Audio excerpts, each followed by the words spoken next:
할렐루야. 하나님께서 우리에게 허락하신 선물과 같은 하루의 첫 시간, 예배로 시작하는 여러분들을 축복합니다. 기도하겠습니다. 하나님 아버지, 감사합니다.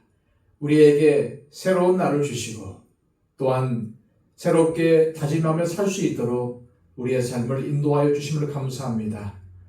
오늘도 우리의 삶 하나님 앞에 있습니다. 주님, 우리의 삶을 인도하여 주옵소서.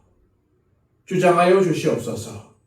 하나님의 백성으로, 무엇보다 하나님의 자녀로 당당하게 부끄러움 없이 살아갈 수 있도록 우리의 삶을 붙잡아 주시옵소서. 주님, 오늘도 이 예배를 통해서 주님의 귀하신 뜻을 발견하기를 원합니다. 그리고 그 뜻에 순종하기를 원합니다. 주님, 우리에게 순종하는 마음을 더하시고 은혜를 더하여 주셔서 오늘도 참된 하나님의 사람으로 살아갈 수 있도록 인도하여 주옵소서. 예수 그리스도의 이름으로 기도하옵나이다. 아멘. 찬송가 382장 다 함께 찬양 드립니다.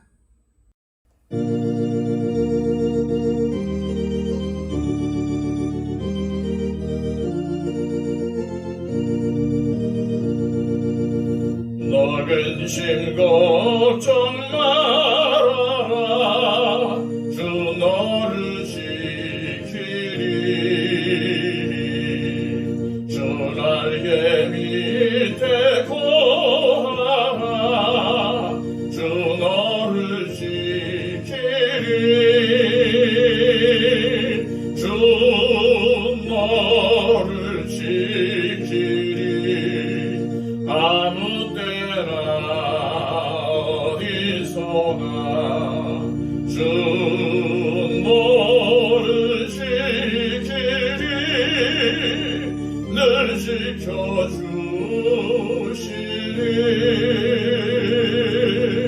어려움 낙심될 때에 주 너를 지키리. 위험한 일을 당할 때 주 너를 지키리. 주 너를 지키리. 아무 때나 어디서나 주 너를 지키리. 늘 지켜주시리.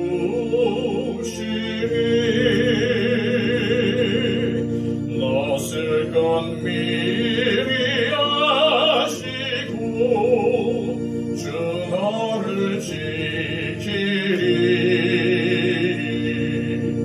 구하는 것을 주시며 주 너를 지키리. 주 너를 지키리. 아무 때나 어디서나 주 너를 지키리. 늘 지켜주시리. 어려운 시험 당해도 주 너를 지키리. 구주의 품에 거하라. 주 너를 지키리. 주 너를 지키리. 아무 때나 어디서나 주 너를 지키리. 늘 지켜주시리.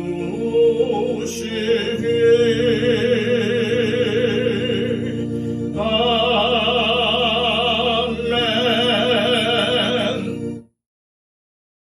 이 시간 우리에게 주시는 하나님의 귀한 말씀은 구약성경 이사야 39장 1절에서 8절까지의 말씀입니다.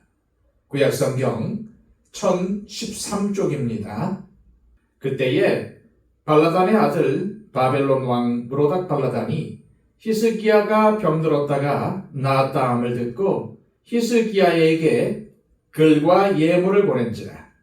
히스기야가 사자들로 말미암아 기뻐하여 그들에게 보물 창고 곧 은금과 향료와 보배로운 기름과 모든 무기고에 있는 것을 다 보여주었으니 히스기야가 궁중의 소유와 전 국내의 소유를 보이지 아니한 것이 없는지라. 이에 선지자 이사야가 히스기야 왕에게 나와 묻되 그 사람들이 무슨 말을 하였으며 어디서 왕에게 왔나이까 하니 히스기야가 이르되 그들이 원방 곧 바벨론에서 내게 왔나이다 하니라. 이사야가 이르되 그들이 왕의 궁전에서 무엇을 보았나이까 하니 히스기야가 대답하되 그들이 내 궁전에 있는 것을 다 보았나이다. 내 창고에 있는 것으로 보이지 아니한 보물이 하나도 없나이다 하니라. 이사야가 히스기야에게 이르되 왕은 만군의 여호와의 말씀을 들으소서. 보라, 날이 이르리니 네 집에 있는 모든 소유와 네 조상들이 오늘까지 쌓아둔 것이 모두 바벨론으로 옮긴 바 되고 남은 것이 없으리라. 여호와의 말이니라. 또 네게서 태어날 자손 중에서 몇이 사로잡혀 바벨론 왕궁의 환관이 되리라 하셨나이다 하니 히스기야가 이사야에게 이르되 당신이 이른바 여호와의 말씀이 좋소이다 하고 또 이르되 내 생전에는 평안과 견고함이 있으리로다 하니라. 아멘. 우리가 살아가는 인생의 계절에는 매서운 고난과 연단의 비바람이 몰아치는 때도 있지만 폭풍우가 지나고 따뜻한 볕이 드는 평안의 때도 찾아옵니다. 고난의 터널을 하나님의 은혜로 무사히 통과한 후 우리는 비로소 깊은 안도의 한숨을 내쉽니다. 그런데 아이러니하게도 진짜 위기는 거센 고난이 닥칠 때보다는 우리가 평안 가운데 있을 때에 찾아온다는 점입니다. 삶이 안정을 찾고 숨통이 트일 때 우리는 나도 모르는 사이에 영적 긴장을 풀고 세상이 주는 평안함과 만족에 빠지게 되는 것입니다. 오늘 본문인 이사야 39장에 히스기야가 바로 그러했습니다. 그는 죽음의 문턱에서 눈물로 기도하여 생명을 연장받았습니다. 그런데 바로 그 순간 영적 긴장이 풀려 이제는 됐다, 살았다 라고 판단한 히스기야는 엄청난 실수를 저지르고 맙니다. 오늘 이 새벽 히스기야의 실수를 거울 삼아 스스로에게 한 가지 질문을 던져보십시오. 나는 지금 내 삶이 평안하다고 생각될 때 누구에게 무엇을 보여주고 있나? 오늘 본문 1절은 그때에 라는 말로 시작합니다. 바로 히스기야가 죽을 병에서 나음을 입고 15년의 목숨을 연장받았던 환희와 기적의 때를 말하는 것입니다. 마침 그때 먼 바벨론에서 히스기야의 쾌유를 축하하기 위해 사절단이 도착했습니다. 바벨론 왕 무로닥 발라단이 친서와 함께 값진 예물을 보낸 것입니다. 이 순간만 보면 히스기야가 국제사회에서 널리 인정받는 것처럼 보입니다. 하지만 당시 고대 근동의 패권은 아수르가 쥐고 있었습니다. 그에 비해 바벨론은 아수르의 지배 아래서 끊임없이 반란을 도모하던 신흥 세력이었고 아수르를 견제하고 무너뜨리기 위해 사박으로 동맹국을 찾고 있었습니다. 따라서 바벨론 왕이 보낸 친서에는 히스기야의 쾌유를 축하하는 내용이 주가 되었겠지만은 그 이면에는 아수르에 맞서 함께 싸우자는 계산적인 제안이 숨겨져 있었을 것입니다. 바벨론 왕의 축하와 친서를 받고 기분이 좋아진 히스기야는 그만 치명적인 실수를 범하고 맙니다. 2절은 히스기야가 사자들로 말미암아 기뻐하여 라고 기록합니다. 그는 왜 그토록 기뻐했을까요?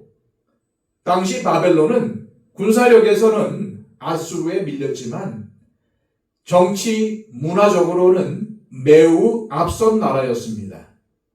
그래서 주변 국가들이 바벨론을 선망하여 그들의 문화를 배우고 싶어 했고, 이는 심지어 아수르도 마찬가지였습니다. 그런 영향력 있는 나라가 자신에게 선물과 친서를 보냈고, 정치적으로도 함께 아수르에 대항하자며 함께할 파트너로 인정해 주었으니 얼마나 기분이 좋았겠습니까? 바벨론의 인정에 우쭐해진 히스기야는 왕궁의 보물창고와 무기고의 문을 활짝 열어 젖힙니다. 은과 금, 진귀한 향료, 보배로운 기름, 강력한 무기들까지 하나도 빠짐없이 보여주었습니다. 왜 그랬을까요? 이는 바벨론에게 유다가 든든한 동맹국이 될 수 있음을 증명하려는 것이었습니다.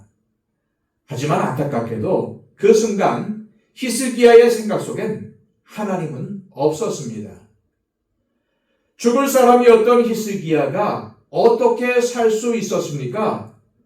하나님께서 히스기야를 긍휼히 여기셔서 생명을 연장해 주신 것인데, 그가 하나님의 은혜를 기억하고 감사하는 마음이 있었다면 바벨론 사절단을 향해서 전능하신 하나님을 자랑하고 그 은혜를 전하는 것이 마땅함에도 히스기야는 도리어 자신의 힘과 도를 자랑했습니다. 히스기야에게 생명이 연장된 은혜의 순간은 분명 카이로스, 곧 하나님의 시간이었습니다. 그런데 히스기야는 자신에게 주어진 하나님의 은혜의 시간들을 온전히 붙잡지 못하고 도리어 세상적인 욕망과 자랑거리들을 붙잡아 버린 것입니다. 우리는 이 대목에서 우리의 내면을 정직하게 돌아볼 수 있어야 합니다. 우리 역시 삶의 위기와 고난 속에서 간절히 하나님께 부르짖어 응답받은 경험들이 있습니다. 하나님의 전적인 은혜로 고난을 벗어났고 하나님의 도우심으로 캄캄한 눈물의 골짜기를 지나왔습니다. 그러나 막상 숨통이 트이고 살만해지면 우리는 세상이 주는 편안함과 세상이 던지는 달콤한 인정과 찬사에 쉽게 마음을 빼앗깁니다. 그래서 사람들에게 나의 됨됨이, 내가 이루어 놓은 성취, 내가 소유한 것들을 자랑하려는 유혹에 빠집니다. 과연 우리가 내세우고 자랑하는 것들이, 그리고 세상의 인정과 세상이 주는 편안함이 우리를 영원히 지켜줄 수 있을까요? 그렇지 않습니다. 히스기야를 칭송하고 동반자로 인정한, 그래서 히스기야가 굳게 믿고 의지하려 했던 바벨론과의 동맹은 바벨론이 유다를 침공함으로 깨졌고 결국 유다는 바벨론에 의해 멸망당하고 말았습니다. 한껏 우쭐해 있는 히스기야에게 하나님은 이사야 선지자를 보내셨습니다. 3절과 4절에서 이사야는 히스기야에게 경종을 울리는 질문을 던집니다. 그 사람들이 무슨 말을 하였으며 어디서 왕에게 왔나이까? 그들이 왕의 궁전에서 무엇을 보았나이까? 하나님께서 이런 것들을 몰라서 이사야를 보내 물으셨을까요? 하나님은 모든 것을 다 아시는 전지하신 분이십니다. 그럼에도 히스기야에게 이러한 질문을 하신 이유는 히스기야가 스스로 자신의 말과 행동에 대해 깨닫기를 원하셨기 때문입니다. 히스기야가 이 질문에 스스로 답을 하다 보면은 자신의 경고망동한 행동을 깨달을 수 있기 때문입니다. 하나님께서 이사야를 통해 하신 질문을 압축하면 너는 지금 무엇을 의지하고 있느냐라는 것입니다. 하나님을 의지하지 않고 있다는 책망입니다. 결국 하나님은 이사야의 입술을 통해서 심판을 선포하십니다.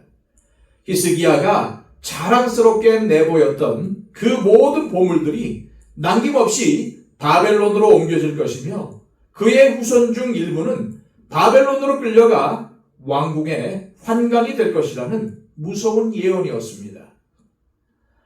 하나님을 의지하지 않은 히스기야가 아수르를 막기 위해 손을 잡았던 그 바벨론이 훗날 유다를 잔인하게 짓밟고 모든 것을 빼앗아 갈 원수가 될 것이라는 역설입니다. 하나님을 대신하여 의지했던 세상의 것들은 결국 우리를 찌르는 가시가 되어 돌아온다는 사실을 반드시 기억하시길 바랍니다. 그런데 우리의 마음을 아프게 하는 것은 멸망의 예언을 들은 히스기야의 반응입니다. 8절에서 그는 여호와의 말씀이 좋소이다. 내 생전에는 평안과 견고함이 있으리로다 라고 대답합니다. 이는 적어도 내 생애 동안에는 그런 끔찍한 비극이 일어나지 않을 테니 안심이라는 태도입니다. 자신의 생명을 위해서는 벽을 향해 눈물로 통곡하며 기도했던 히스기야가 나라의 미래와 후손들에게 닥칠 재앙 앞에서는 엎드리지 않았습니다.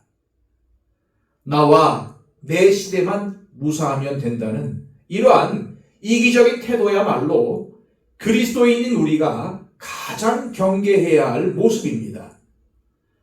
진정한 기도는 나 개인의 안위를 넘어서 교회 공동체를 위해, 나라와 민족을 위해, 그리고 세계를 위해 애통하며 엎드리는 자리로 나가는 것입니다. 그래서 우리는 평안할 때 더욱 기도의 자리로 나가야 합니다. 우리 시대의 평안에 취해서 다음 세대를 향한 기도를 멈춰서는 안 됩니다. 말씀을 맺겠습니다. 우리는 우리의 삶이 조금만 평안해져도 세상 사람들에게 내가 얼마나 잘 살고 있는지, 얼마나 든든한 울타리를 가졌는지 보여주고 싶어 합니다. 우리가 가진 소유나 편안한 일상이 나를 지켜주는 힘인 것처럼 세상 앞에 자랑하며 안도하려고 합니다. 그러나 우리는 히스기야처럼 세상의 인정을 받고 세상에 자랑하기 위해 활짝 열어젖혔던 세상 자랑의 문을 이젠 닫아야 합니다. 그 대신 다니엘처럼 하나님을 향한 기도의 창문을 활짝 열어야 할 때입니다. 오늘 내 삶이 흔들림 없이 서 있을 수 있는 진짜 이유는 내가 저축하고 내가 쌓아둔 것 때문이 아닙니다. 오직 나를 위해서 십자가에서 모든 것을 내어주신 예수 그리스도의 변함없는 사랑과 구원의 은혜가 나를 단단히 붙들고 있기 때문입니다.